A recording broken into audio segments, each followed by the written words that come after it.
Assalamualaikum warahmatullahi wabarakatuh. Baik, apa kabar adik-adik semua? Di sini Ibu akan melanjutkan tentang materi kodok dan qadar. Nah, kemarin kita kan sudah belajar tentang pengertian kodok dan qadar. Kodok dan qadar itu termasuk rukun iman yang keberapa, lalu apa saja makna-maknanya, bagaimana penerapannya, ada beberapa pembagian. Semoga adik-adik masih ingat semua ya pelajaran kemarin yang Ibu jelaskan juga di video maupun di pembelajaran kita saat Zoom. Nah, untuk pertemuan kali ini, Ibu akan menjelaskan tentang kaitan antara takdir, ikhtiar, doa, dan tawakal. Nah, apa ada kaitannya qada dan qadar dengan takdir, ikhtiar, doa, dan tawakal? Beriman kepada takdir selalu terkait dengan 4 hal yang selalu berhubungan dan tidak terpisahkan. Nah, apa saja? Yaitu tadi, takdir, ikhtiar, doa, dan tawakal.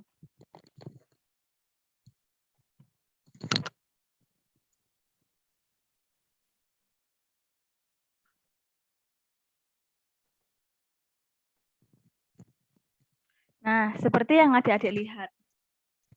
Takdir. Apa takdir itu, Bu? Takdir adalah takaran, ukuran, ketetapan, peraturan, undang-undang yang diciptakan Allah yang sudah tertulis di Lauhul Mahfuz sejak sebelum kita lahir atau sejak zaman azali. Nah, seperti hanya gambar yang Ibu terahkan, yang Ibu cantumkan dalam PowerPoint kita. Di situ ada gambar polisi.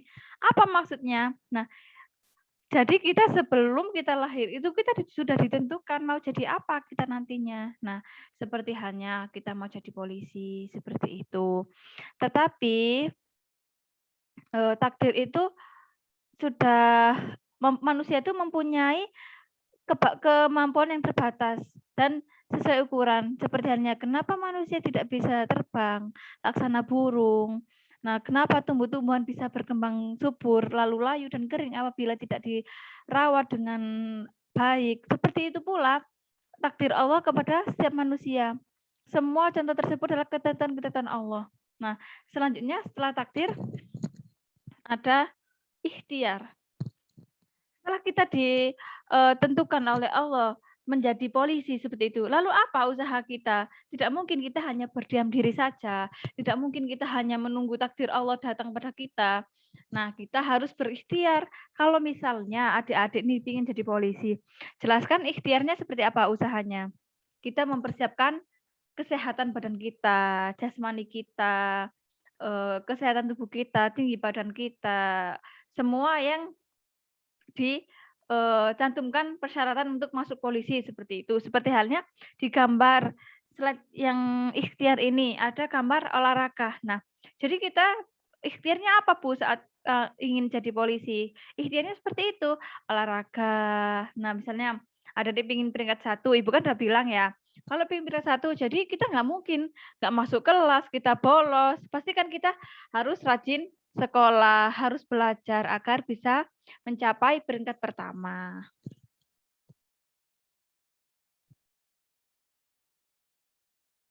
Nah, slide selanjutnya. Setelah takdir ditentukan oleh Allah dan ikhtiar kita lakukan, apa selanjutnya yang harus kita lakukan?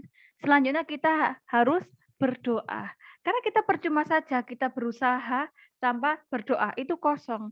Nah, ikhtiar batin yang doa itu ikhtiar batin yang besar pengaruhnya bagi manusia yang meyakininya. Hal ini karena doa merupakan bagian dari motivasi intrinsik. Nah, jadi perlu adik-adik ketahui tanpa berdoa kita tidak akan bisa meraih apa yang kita inginkan. Jadi kita ikhtiar juga harus berusaha bersungguh-sungguh sepenuh hati dalam menggapai cita-cita kita dan tujuan kita. Walaupun Allah juga yang menentukan takdir kita.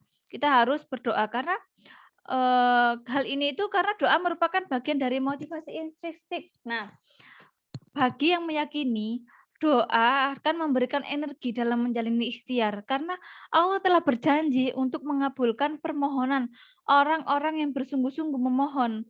Seperti di Quran surat Al-Baqarah ayat 2 yang berbunyi, "Aku mengabulkan permohonan orang yang berdoa apabila ia berdoa kepadaku." Nah, jadi kita tidak boleh sombong. Ya sudah, yang penting saya sudah berusaha, yang penting saya sudah ikhtiar. Tidak seperti itu. Itu namanya sombong tanpa kita berdoa. Selanjutnya setelah kita melakukan ikhtiar, kita berusaha semampu kita, semaksimal mungkin, lalu kita berdoa kepada Allah, kita meminta kepada Allah dengan sungguh-sungguh apa yang kita inginkan, apa yang kita harapkan. Selanjutnya kita berserah diri kepada Allah atau tawakal. Nah, tawakal ini kita menyerahkan segala urusan kita kepada Allah. Jadi biar selebihnya Allah yang mengatur. Kita maksimalkan doa kita, maksimalkan usaha kita. Kita meyakini bahwa takdir itu terjadi kepada kita. Jadi dasar pengertian tawakal ini diambil dari peristiwa Rasulullah dulu. Suatu hari itu datang seorang sahabat di kediaman Rasulullah. Dia mengendarai unta. Sesampainya di depan Rasulullah, beliau ada peristiwa ganjil yang menurut pandangan Rasulullah. Sehingga Rasulullah berkata, "Kenapa unta kalian tidak ditambatkan?" Nah, lalu orang tersebut menjawab, "Tidak ya Rasulullah, karena saya telah bertawakal." Kemudian Rasulullah berkata, "Tambatkanlah dulu unta kalian, lalu bertawakal." Nah, bisa diambil kesimpulan dari cerita tadi bahwa kita boleh bertawakal baru boleh dilakukan setelah usaha yang sungguh-sungguh yang dijalankan. Nah, hal ini itu memberikan pemahaman bahwa tawakal itu terkait erat dengan ikhtiar. Jadi keempat-empatnya ini berkesinambungan. Tidak tawakal saja, tidak berdoa saja, atau ikhtiar berusaha saja. Jadi semuanya itu berjalan sama-sama, sama-sama kuatnya.